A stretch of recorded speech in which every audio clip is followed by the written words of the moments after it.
حضرت ابو ہریرہ رضی اللہ تعالی عنہ بیان کرتے ہیں کہ رسول اللہ صلی اللہ علیہ وآلہ وسلم نے فرمایا، جس شخص نے علم کے بغیر فتویٰ دیا تو اس کا گناہ اس فتویٰ دینے والے پر ہے،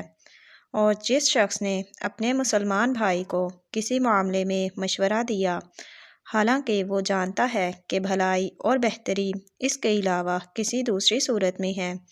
تو اس نے اس سے خیانت کی۔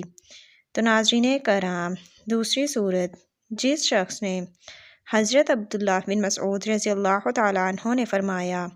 اے لوگو، جس شخص کو کسی چیز کا علم ہو تو وہ اس کے متعلق بات کرے،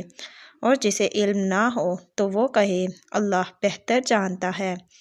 کیونکہ جس چیز کا تجھے علم نہ ہو اس کے متعلق تمہارا یہ کہنا کہ اللہ بہتر جانتا ہے، یہ بھی علم کی بات ہے۔ اللہ تعالیٰ نے اپنے پیارے نبی سے فرمایا کہ ناظرین کرام، کہہ دیجئے میں اس پر تم سے کوئی اجر نہیں مانگتا اور میں تکلف کرنے والوں میں سے بھی نہیں ہوں۔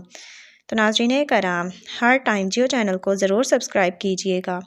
حضرت عبداللہ بن خبیب رضی اللہ تعالیٰ عنہ بیان کرتے ہیں کہ ہم برسات میں ایک شدید تاریک رات میں رسول اللہ صلی اللہ علیہ وآلہ وسلم کی تلاش میں نکلے تو ہم نے آپ صلی اللہ علیہ وآلہ وسلم کو پا لیا، اور تو آپ صلی اللہ علیہ وآلہ وسلم نے ارشاد فرمایا، کہو۔ میں نے عرض کیا، میں کیا کہوں؟ آپ صلی اللہ علیہ وآلہ وسلم نے فرمایا،